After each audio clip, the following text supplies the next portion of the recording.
Kantor Wali Kota Padang didatangi para musisi dan pengusaha live music yang rezekinya terampas.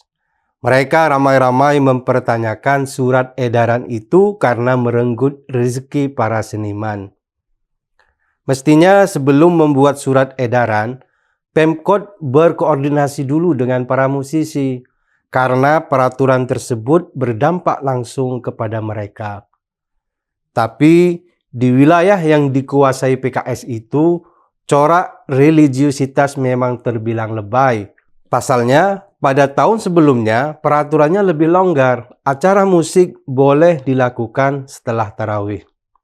Logika menghormati orang berpuasa tidak bisa diterapkan, karena semua orang harus saling menghormati, apalagi para musisi itu juga orang yang berpuasa.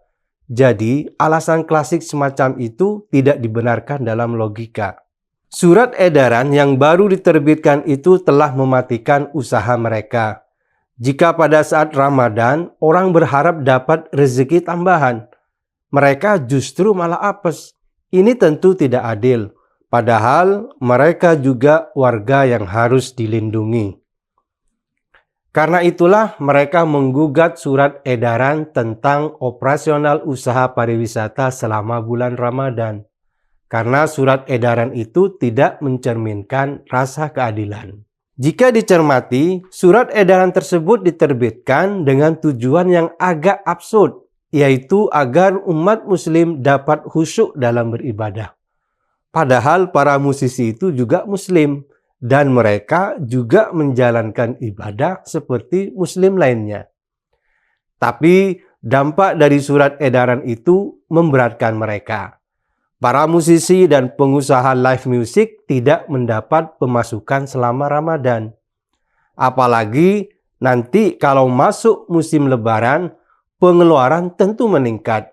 Dan saat itu, para musisi di Padang justru malah mengalami masa paceklik.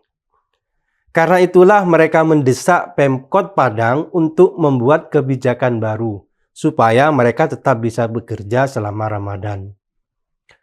Mereka memastikan kegiatan live music tidak mengganggu ibadah, karena para musisi ini juga melakukan ibadah.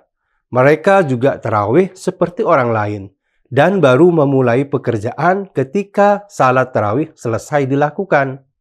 Surat edaran itu tidak masuk akal jika alasannya mengganggu orang ibadah, karena para musisi mulai live musik pada pukul 9.30 malam. Surat edaran yang diputuskan sepihak itu telah mengganggu pemenuhan ekonomi para musisi. Pihak Pemkot menyatakan surat edaran itu diterbitkan agar umat Islam dapat khusyuk dalam beribadah.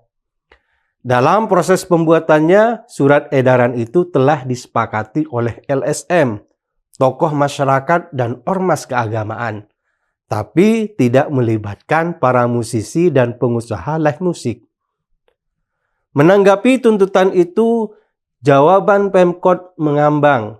Mereka meminta waktu untuk melakukan koordinasi lebih dulu.